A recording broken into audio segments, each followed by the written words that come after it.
Hey you guys, welcome back to my channel. और आज के लिए पहला क्वेश्चन जो है वो ये रहा।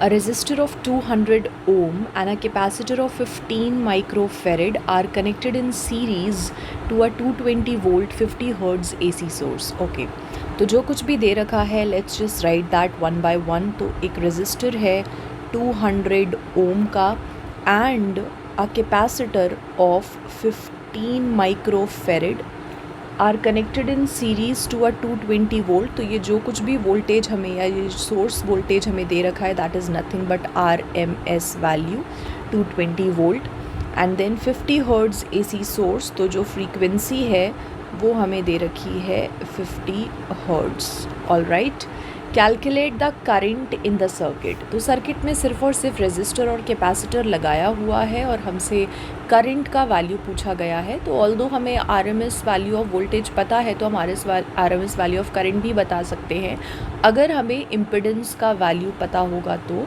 फॉर इम्पिडेंस सबसे पहले मुझे कैपेसिटिव रिएक्टेंस पता होना चाहिए which is XC is equal to 1/ωc, या फिर मैं कहूँ it is equal to 1/2 pi FC, like that, and let's just put the values। तो 1/2 pi तो 2 into 3.14 और फिर उसके बाद यहाँ पे F का वैल्यू या फ्रीक्वेंसी इज़ 50 हर्ट्ज़। आप न्यू लिखो, F लिखो, बात एक ही है। और फिर C का value is how much, 15 microfarad. तो 15 into 10 to the power -6, कुछ इस तरह से जो है वो ये दे रखा है।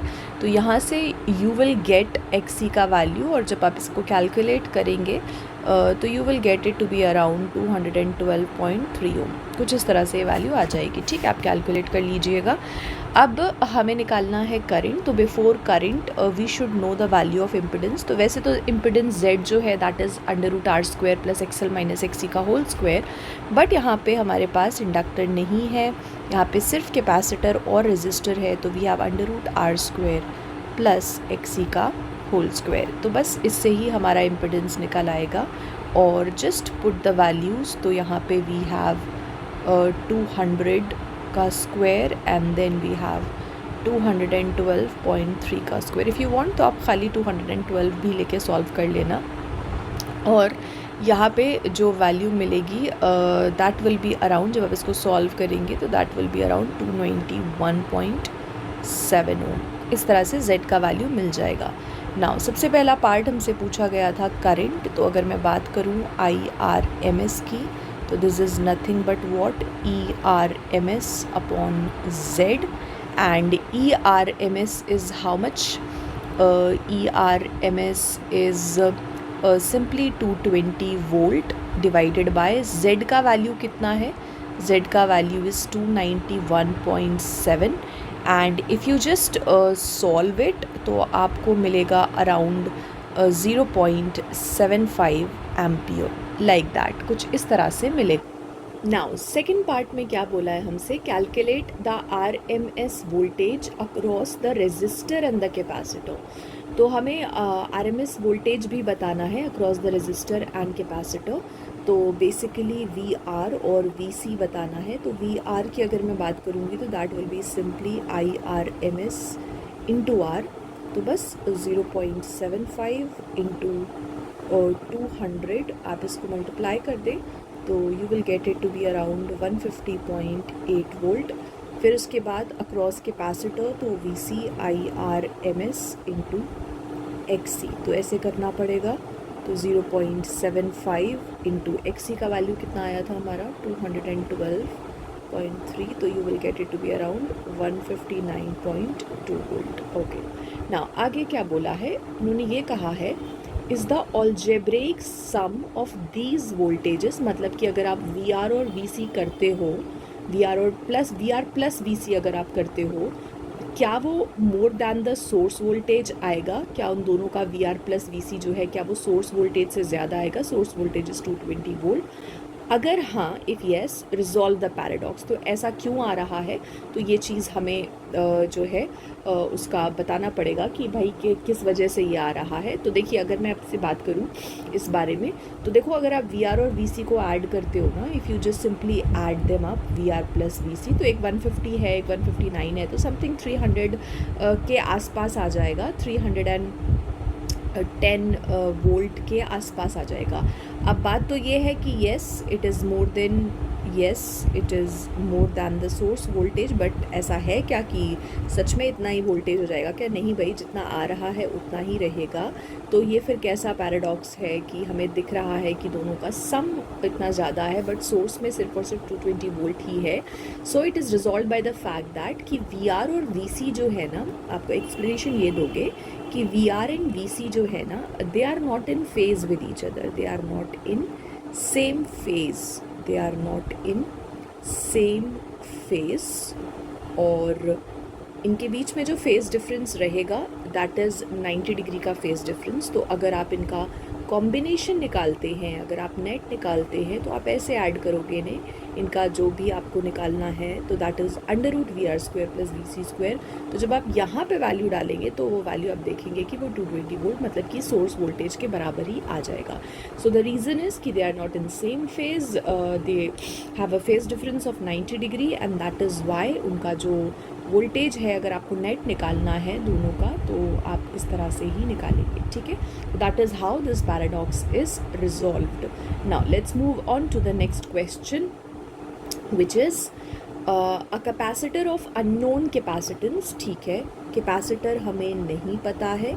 अ रेजिस्टेंस ऑफ 100 ओम, एक रेजिस्टेंस है 100 ओम का, and an inductor of self inductance 4 upon pi square Henry. तो ये जो वैल्यू रहेगी ना, ये basically it is nothing but 4 upon pi square है। तो इसको मैं थोड़ा सा सही से कर देती हूँ, तो it is 4 upon pi square henry are connected in series across an AC source of 200 volt. तो जो AC सोर्स है दैट इज़ ऑफ 200 वोल्ट, तो बेसिकली ERMS हमारा है 200 वोल्ट, और जो फ्रीक्वेंसी है that is 50 hertz. All right, calculate the value of capacitance, capacitance का वैल्यू बताना है, एंड द करेंट। तो ठीक है, करंट है तो RMS वैल्यू ऑफ करंट बता देते हैं। That flows in the circuit when the current is in phase with the voltage. अब यहाँ पे थोड़ा सा ध्यान देने वाली बात है कि यहाँ पे बोला है current is in phase with the voltage. तो बेसिकली एक ऐसा सर्किट है जहाँ पे रेजिस्टेंस, इंडक्टर और कैपेसिटर ये सारे सीरीज़ में कनेक्टेड है, मतलब सीरीज़ LCR सर्किट की बात हो रही है, और कहा यह जा रहा है कि करंट जो है वो वोल्टेज के साथ फेज में है। तो जब करंट वोल्टेज के साथ फेज में होता है ना, तो क्या होता है उस टाइम पे जो भी हमारा कैपेसिटिव रिएक्टेंस है वो बराबर हो जाता है इंडक्टिव रिएक्टेंस के। XC is equal to XL। तो XC बेसिकली क्या होता है, XC simply nothing but what 1 upon omega C, और XL क्या है, it is omega into L। तो अगर मैं यहाँ पे लिखूँ तो हमारे पास ओमेगा स्क्वायर जो है वो आ जाएगा 1/LC, बट मुझे तो C चाहिए है, तो बेसिकली मैं C को ही इस तरफ ले लेती हूँ। तो अगर मैं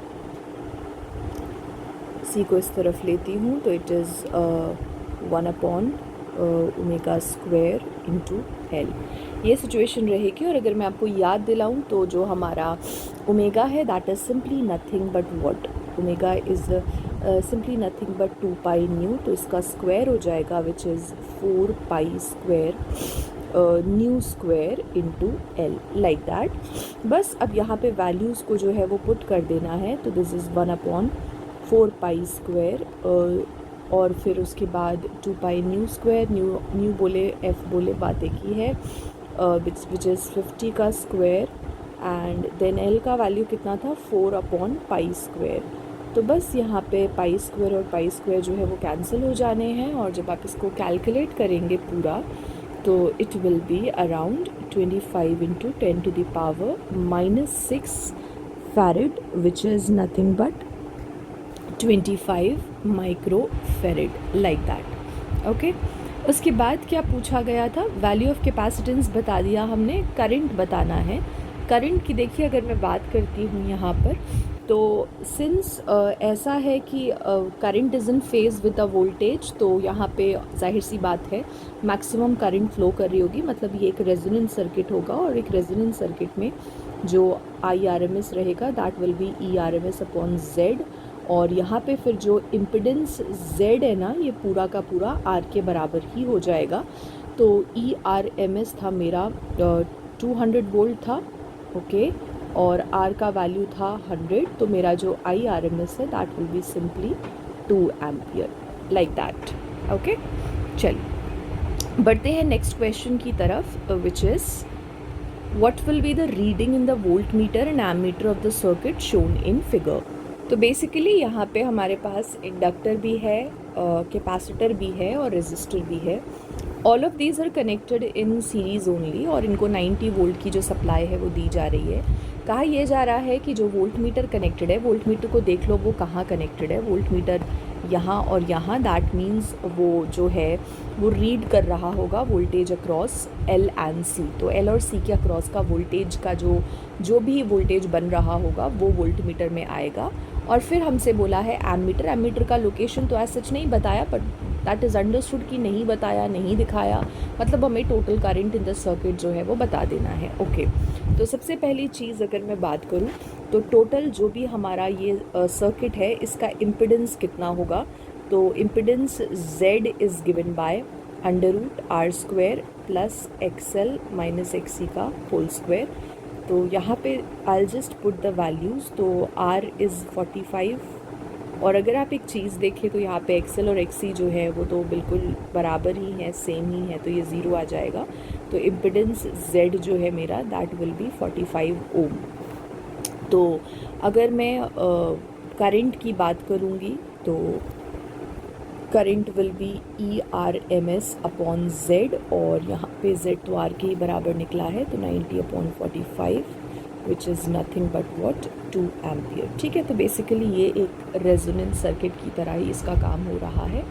वोल्टमीटर की रीडिंग बताने के लिए XL और XC दोनों के अक्रॉस हमें बताना पड़ेगा,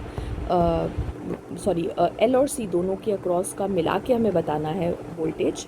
तो ये जो IRMS मैंने निकाला है that is reading of ammeter, सही है। और रीडिंग ऑफ वोल्टमीटर की अगर हम बात करते हैं तो रीडिंग ऑफ वोल्टमीटर किस तरह से निकालेंगे, तो जो V हम बता रहे हैं that is across L and C, और जो भी हमारा IRMS है उसको हम मल्टीप्लाई कर दें अगर XL माइनस XC से, तो अगर हम देखें यहाँ पे तो XL और XC तो बराबर ही हैं, और IRMS हमारा 2 है, ये 4 है, तो ये 4 माइनस 4 0, और हमारा वोल्टमीटर का रीडिंग विल बी 0, क्योंकि ये जो जिस तरह से इन्होंने XL और XC को बराबर किया है, इक्वल किया है, दैट शोज़ कि ये एक रेजोनेंस सर्किट है, और रेजोनेंस सर्किट में VL और VC जो भी बनता है वो एक दूसरे को कैंसिल आउट कर देते हैं, and that is why reading of the voltmeter is coming out to be equal to 0। Okay, चलिए let's move on to the next question which is a series LCR circuit with L is equal to inductor is 4 Henry and capacitor is 100 microfarad and R is equal to 60 ohm is connected to a variable frequency 240 volt source। ठीक है, तो जो भी हमें ERMS है वो दे दिया है 240 volt। Calculate angular frequency of the source which drives the circuit in resonance। Resonance वाली बात आ गई यहाँ पर, तो बेसिकली हमें वो फ्रीक्वेंसी निकालनी है जब सर्किट रेजोनेंस में चला जाए। बेसिकली हमें रेजोनेंट फ्रीक्वेंसी निकालनी है। तो रेजोनेंट फ्रीक्वेंसी के लिए अगर मैं आपको याद दिलाऊं तो the formula use to be resonant frequency was omega is equal to 1/√LC। ठीक है, ओमेगा आर या ओमेगा नॉट कैसे भी हम इसको रिप्रेजेंट कर सकते हैं। करते हैं इसको कैलकुलेट। आगे क्या पूछा है, current at the resonant frequency, resonating frequency, उस टाइम पे करंट का वैल्यू कितना होगा, maximum current basically RMS potential drop across the inductor at resonance. ठीक है, इंडक्टर के अक्रॉस हमें पोटेंशियल ड्रॉप बता देना है। चलिए कर लेते हैं इसको। तो let's just put the values. तो यहाँ पे मैं वैल्यूज़ डालूँगी अंडर रूट एल का वैल्यू कितना है 4 हेनरी और 100 माइक्रोफेरेड है, तो 100 इंटू 10⁻⁻6 करते हैं, 100 इंटू 10⁻⁻6, तो बेसिकली ये हो जाएगा 10⁻⁻4 राइट। और जब आप इसको सॉल्व करेंगे ना तो बेसिकली 2 जो है वो बाहर आ जाएगा और 10⁻⁻4 है अंदर, तो 10⁻⁻2 आ जाएगा। तो जब आप इसको सॉल्व करेंगे तो it will B 50 radian per second. ठीक है, ओमेगा नॉट। उसके बाद क्या बोला है, current at the resonant frequency. तो ये तो हमने फर्स्ट पार्ट निकाला। करंट बताना है IRMS। तो IRMS के लिए हमें कुछ नहीं, ERMS अपॉन Z, और Z जो होता है एक रेजोनेटिंग सर्किट में वो R के ही बराबर हो जाता है, तो इसीलिए ERMS upon R which is 240 और R का वैल्यू इज़ 60। तो बस यहाँ पे आप निकालेंगे तो it will be 4 ampere, that's it. फिर उसके बाद RMS potential drop across the inductor at resonance. तो potential drop across the inductor बताना है, तो बस IRMS इंटू एक्सेल क्या होता है ओमेगा इंटू एल। तो वैल्यूज़ ज़रा हम डाल देते हैं। तो XL is omega into L, और यहाँ पे ओमेगा सब कुछ रेजोनेंस पे पूछा गया है, तो ओमेगा नॉट इंटू एल। तो 4 इंटू ओमेगा नॉट कितना आया है 50 और एल कितना है 4। तो बस ये आ जाएगा कुछ हमारा 800 वोल्ट के करीब। बस ये हो जाएगा इसका आंसर।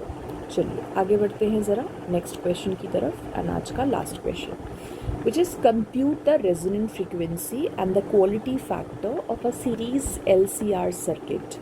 ओके, तो हमें निकालना क्या क्या है, रेजोनेंट फ्रीक्वेंसी निकालनी है, अगेन एक रेजोनेटिंग सर्किट है, रेजोनेंस वाला सर्किट है, और क्वालिटी फैक्टर निकालना है of a series LCR circuit having L as 4 Henry, C as 36 microfarad and R as 10/3 ohm। Okay, तो देखो रेजोनेंट फ्रीक्वेंसी की अगर मैं बात करती हूँ तो सीधा सा फॉर्मूला है which is omega naught 1/√LC, है ना।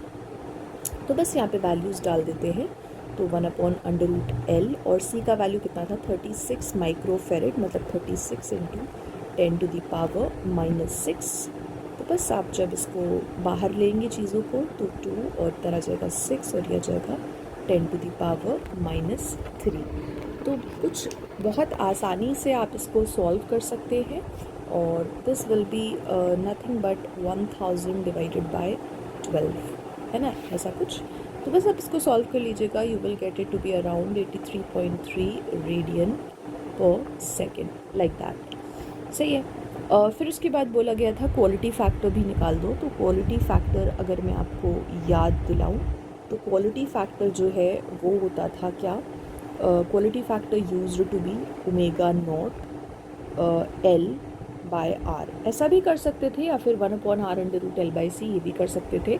तो यहाँ पे ओमेगा नॉट मेरे को पता है, तो विच इज़ 83.3, और L का वैल्यू क्या है, L इज़ 4, और फिर R का वैल्यू कितना है, R का value is how much, R का वैल्यू इज़ 10/3 राइट, 10/3। मैं काम करती हूँ, मैं थोड़ा ना इसको फ्रैक्शन में ही डाल देती हूँ, क्योंकि पिछला भी फ्रैक्शन निकाली है ना 1000/12, मैं वही डाल देती हूँ, तो कैलकुलेशन जो है वो आपके लिए थोड़ी आसान रहेगी।